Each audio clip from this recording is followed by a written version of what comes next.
just press the mute button. Okay. You left it black right now? Yeah.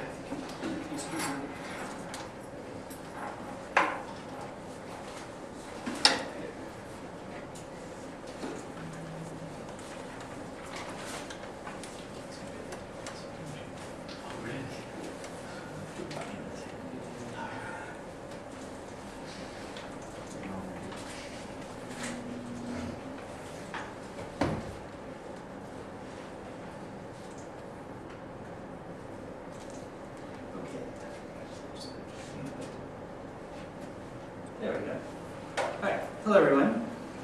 My name is Frederick Bacala. I am a teacher over at Lakeland University, and I'm currently doing my doctoral program at William Howard Taft University, getting my Doctor of Education degree. So it's not a research degree, it's just a practical degree.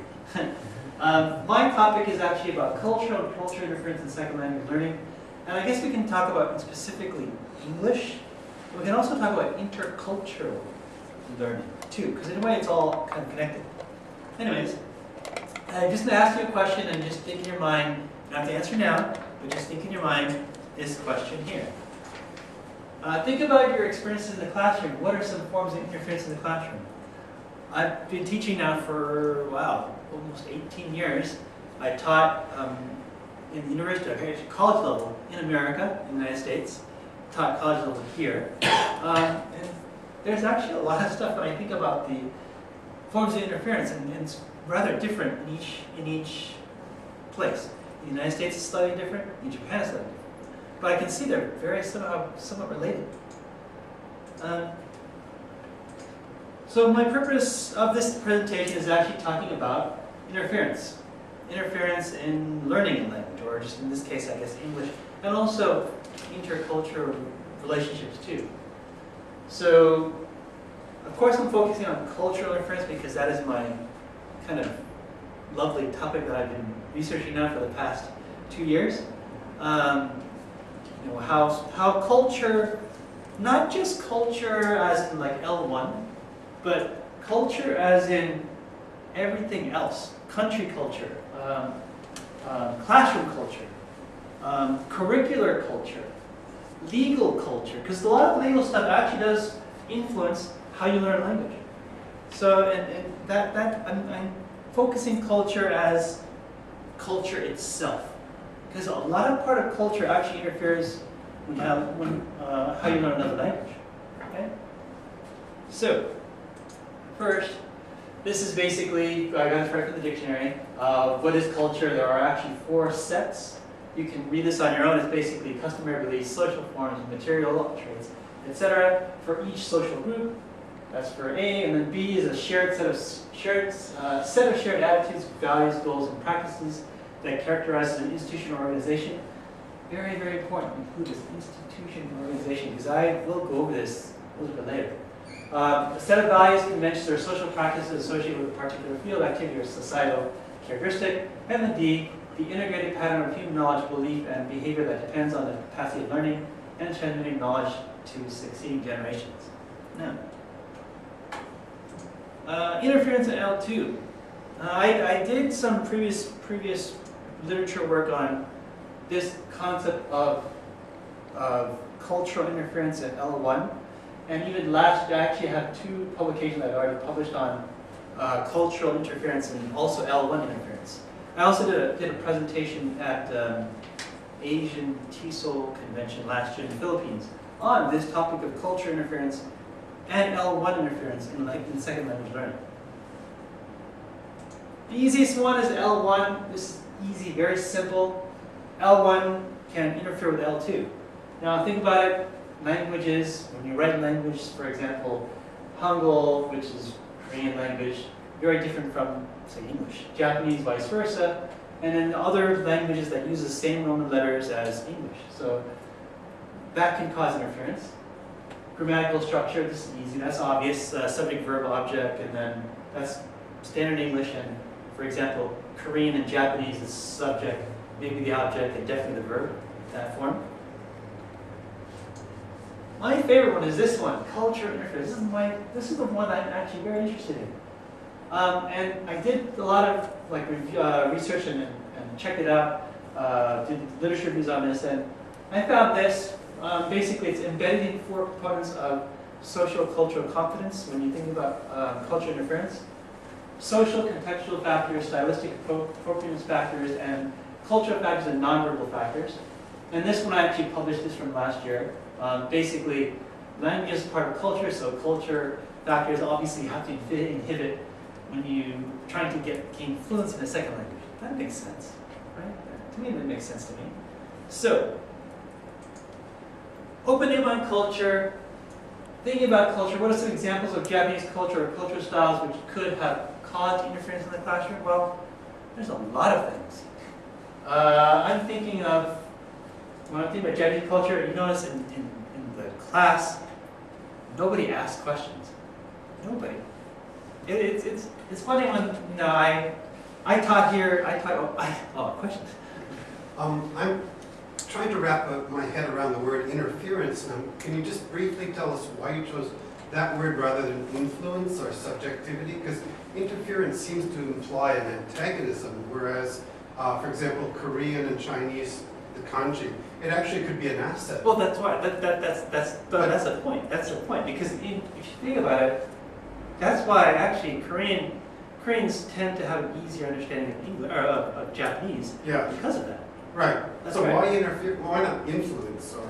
Well, interference means like they're antagonistic. If you think about it, it does interfere because if you, let's say, if you're learning English, or if you're an English speaker learning Japanese, it does interfere because you have to actually write everything. You have to learn the kanji, learn whatever into that language. So, but if it's like gairaigo, it's also an asset.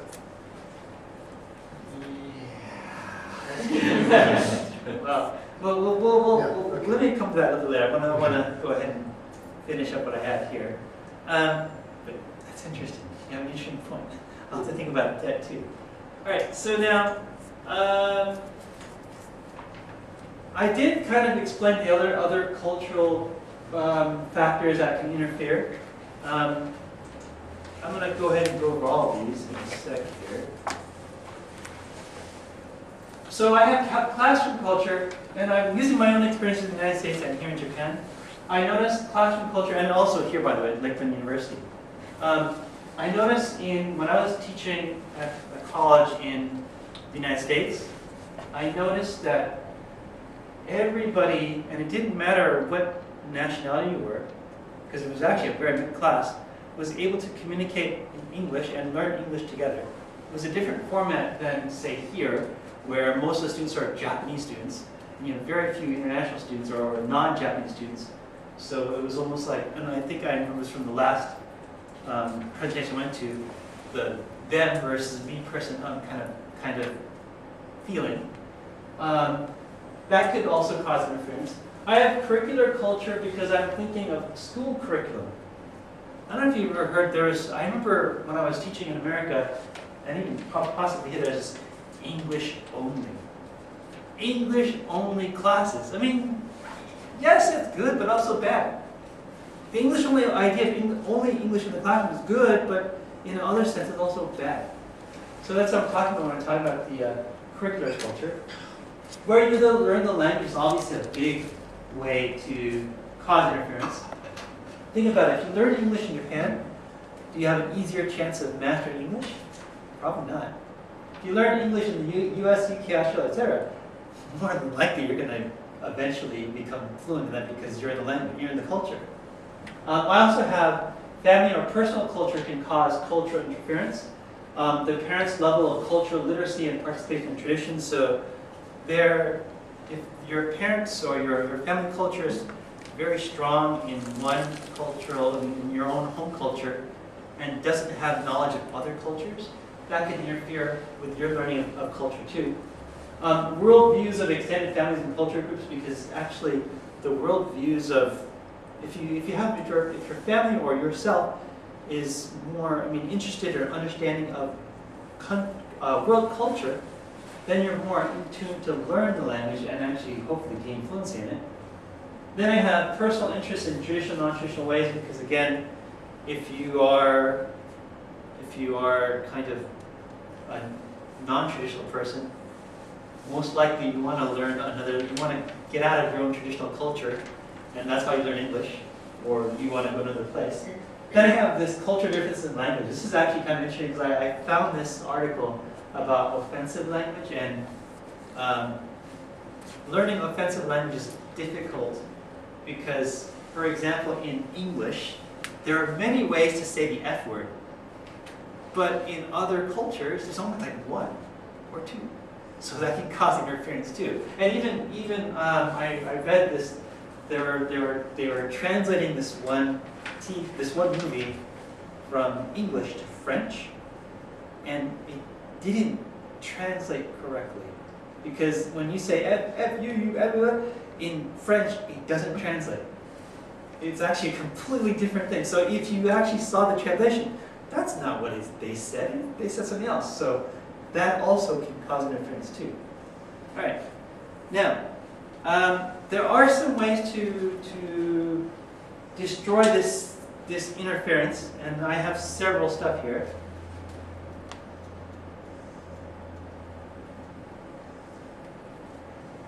We can try to destroy this concept of interference by trying to minimize or eliminate teaching about culture. But think about it. If you eliminate culture That's in also your teaching, McDonald's culture. how could you do that? You can't, because you're teaching based on your own culture. And you know, if you want to try to this, you try to teach world English, but then again, who knows how to teach world English? I mean, I know how to teach American English because I'm from America. I kind of use those practices. That's hard to do. And I could hear most teachers wouldn't be able to do that because of that, because they have their own culture and using it also. This idea of, and also language is embedded in culture, so this is impossible, very difficult to do. Next thing we could do is we could create a classroom culture that tries to prevent interference. But again, I said here in Japan, most classes have Japanese students, so that's hard. One thing that's great about this university, though, that I'm very proud of working here, is this university has many students, different cultures, in the same classroom. It almost mimics my experience in the United States when I was teaching at a college where the students, I had some international students, but I also had immigrants. Immigrants and international students together learning English. It was beautiful because I didn't have this me versus them kind of thinking. It was, oh, we're all in the same boat learning English. So it was really good. Next thing I have is curriculum. Now, of course, I have here American versus traditional Japanese style curriculum. That's something that I actually think is changing, especially this idea of active learning and passive learning. At my university where I teach, that's actually the goal. One of the points of the university motto, whatever it is, active learning. And that's actually kind of a semi-Western style. It seems to be more usable. I think it's more usable if you do the active learning concept in Japan, and that's actually good. Then I have another thing where I'm teaching language as if it were a regular class, and not teaching it just to get them to understand language. I put that in here because I remember when I was teaching in America, in the United States, I taught in ESL as if it was a regular class. I didn't really teach it as language learning. It was, to me, I just taught it as a regular class. And it seemed to go rather well because the majority of the students did do a rather good job. And I actually remember when I was grading, a lot of the students actually passed and did really well and got out of the ESL program there. So I thought that was great. Other kind of busters we can think of is this stuff here. So, of course, learning English in an English-speaking country is a great way for students to hopefully become fluent and understand more in English. But again, that's kind of expensive. And also, you also have a culture shock. I don't know if you ever learned a language in another country and just go to another country. It's just a major culture shock. So that's kind of might be a little bit difficult at first. Next, I have family or personal culture. Now, this is kind of difficult to do if you want to try to bust that idea. But I've been noticing, especially lately, I've lived here now for, at least this time, now for about 6 years, 6 or more years. And I'm noticing Japan is becoming much more internationalized. I see more, even in the classroom, I see much more mixed Japanese students. I mean, half Japanese and half another culture, etc. So I'm seeing that this might actually slightly change it, especially if the family or the family culture is kind of internationalized. And my last thing for teachers to understand is just understand their cultural differences. Please don't get upset if students don't speak. It's just maybe their culture. Maybe don't get too upset if nobody asks questions. That's just the culture in Japan.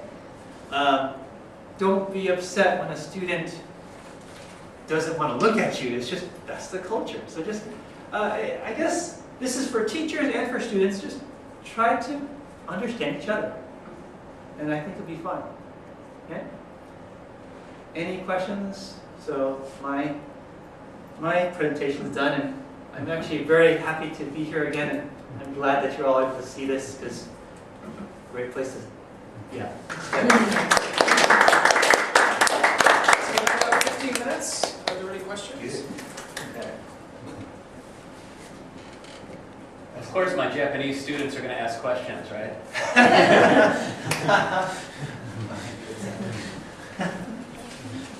Well, I have a question. So this was about the dual ethnographic work. So when you're publishing papers, like at some point, do you draw on secondary research?